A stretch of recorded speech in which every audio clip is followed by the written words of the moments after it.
Hi, it's that time of year again where my costume department decides, oh, you know what, let's put our jobs on the line. In a few short days, it will be Christmas, and because of that, it seemed like an appropriate time to tell you which country, Britain or America, does Christmas better. That's sure, I'm definitely going to get cancelled. Basically, I grew up in Britain and lived there for 26 years. For the past 14, I've lived in the United States. I've seen my fair share of British and American Christmases to know what I'm talking about. And what we've decided to do is rank it based on categories, right? So the country that comes out on top in the most categories has the best Christmases.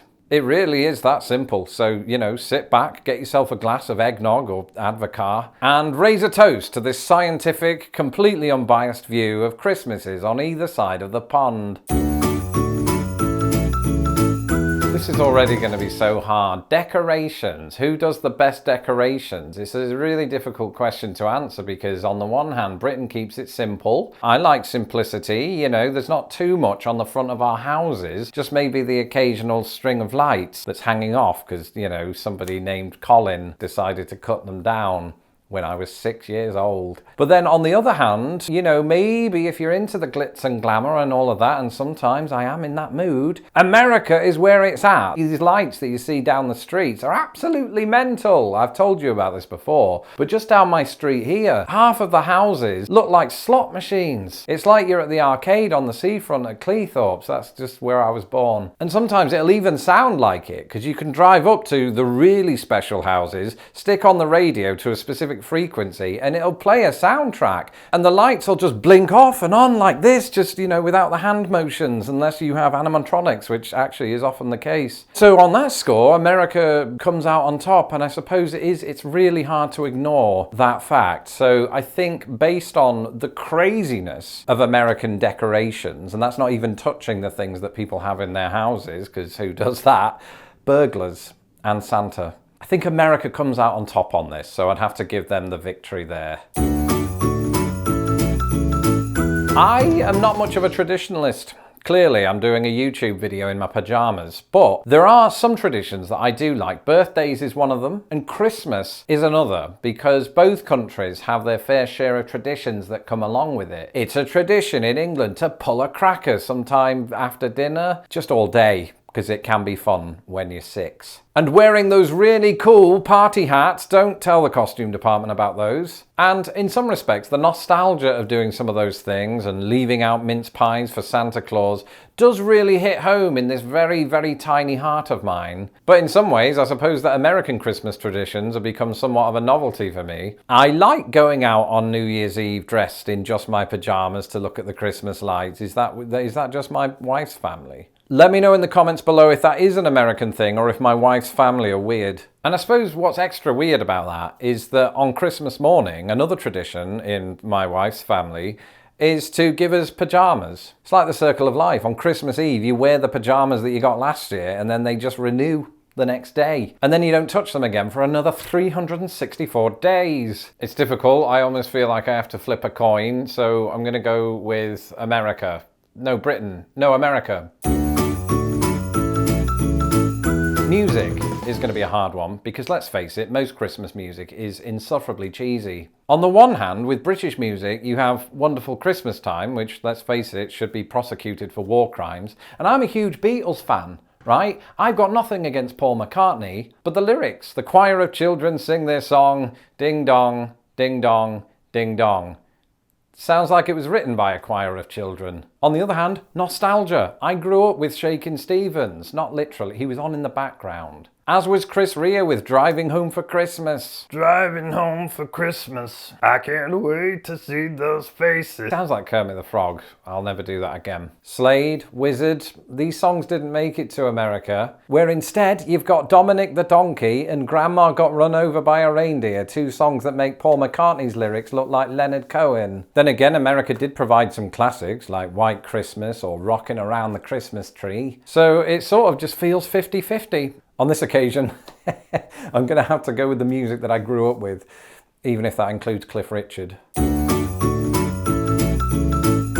This is tricky because Christmas family get-togethers are different on either side of the pond. In Britain, they're smaller, intimate affairs, which I quite like. I'm an introvert. I don't want to be around lots of people that I don't like. And those small family get-togethers usually consist of the best family members, so you don't have any of the riffraff there. But because of that, you do feel obligated to be ever present. On the other hand, in the United States, where you have much larger family gatherings, it can be overwhelming for people like me, especially if my wife's cousin Chad has been at the tequila. And that's because, you know, you'll have 20, 30, 40,000 family members all in the same house at the same time. And because of that, I then turn to the tequila and nobody wins. But in all seriousness, it is a joyful occasion until somebody brings up how the Electoral College works. And if you are an introvert like me, you can just shuffle off into one of the side rooms and nobody knows where you are or what you're doing. Not that I'm doing anything untoward. And anyway, nobody remembers Christmas 2014, so shut it. Once again, it's almost impossible to choose between them. And I think because I had the same dilemma over music and I went with Britain,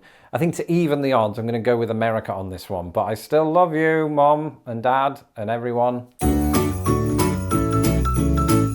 This is just unfair, asking me to decide who does the better Christmas food, Britain or America. Somebody posted on Twitter the other day, let's settle the debate, British bacon or American bacon. Now, obviously nothing to do with Christmas, but the point is, I love both in equal measure and for completely different reasons. And the same is true with Christmas food, there are pros and cons to both. Actually, there aren't many cons, it's mostly pros. All food is good, right? Unless it's got cinnamon in it. I mean, in England, I grew up with mince pies, Christmas pudding, you know, the staples. Not literal staples, that would be really dangerous. And then when the family comes around, it's finger food, you know, sausages on a stick, sausage rolls, just basically sausage. And then you wash it all down with a nice drink of Advocaat or 7. I promise there's more to British Christmas food than that, but stunningly, that's what's entering my head as we speak. Both countries might have turkey as the centerpiece, but America will often not have that. It might surprise you with ham or chicken or just any other meat you can think of. So I suppose that's good for variety, but on the other hand, I kind of like the consistency of only having turkey. This is really hard to answer. I love pecan pie, so that might sway it more to the United States, but I hate cinnamon, so that might help Britain's cause here.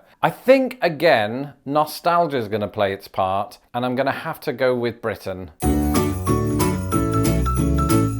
Clearly, this one comes down to whether or not you want a white Christmas. Obviously, Bing Crosby did. But then he also sang, I'll be home for Christmas, you can count on me. I'll be home for Christmas, but only in my dreams. Which is it, Bing? And as somebody who lives in Chicago, I don't necessarily share his dream. But in the lead up to Christmas, as I said in my November special, there is something a little magical about, you know, heaps and heaps of snow falling into your face, while the warm glow of Christmas lights does its best to melt it, the snow, not my face. On the other hand, white Christmases in Britain are very rare. And I suppose when I lived there, I did get caught up in the whole, ooh, please be a white Christmas. But now it's not such a big deal to me, probably because as a YouTube sensation, I can make a white Christmas happen at any time. So perhaps controversially, I think that Britain has the best Christmas weather. Which means that it's now 3-3 and we go to a penalty shootout. Feel free to use this in our World Cup highlights package. Who does the best Christmas films? I suppose this could come down to whether or not you believe that The Muppets Christmas Carol is British or American. It is American made, obviously, because of Jim Henson Productions and Disney's involvement in the making of the film, but it is set in Britain and it does star Michael Caine. I think that means it's one each in this penalty shootout. So moving on to other films, ooh, Love Actually. I mean, it's very divisive. I don't mind it. It's good. But I can see why people hate it. What else have we made? What are the Christmas films? I mean, all of the other Scrooge films. The Alistair Sim one, people always say that's the best. So we've got that in our locker. What does America have?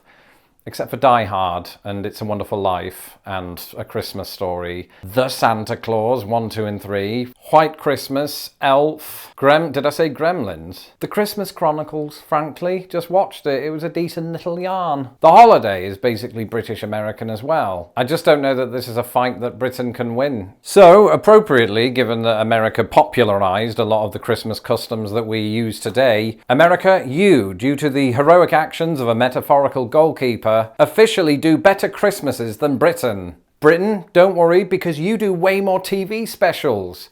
That's another category. We're going to an 8th category.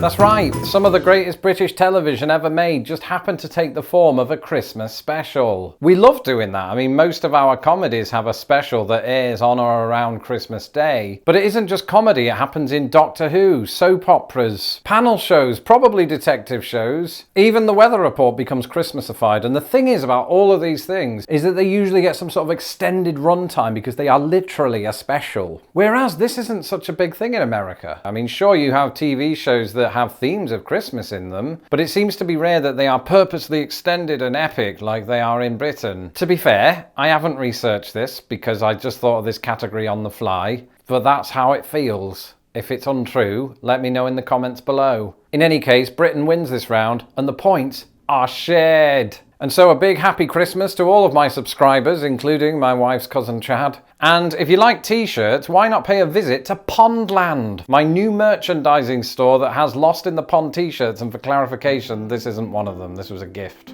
And an extra special Merry Christmas to my patrons, without whom these videos would not be possible. If you would like to support Lost in the Pond and everything we do, you can do so today at patreon.com/lostinthepond. Until the next video, goodbye.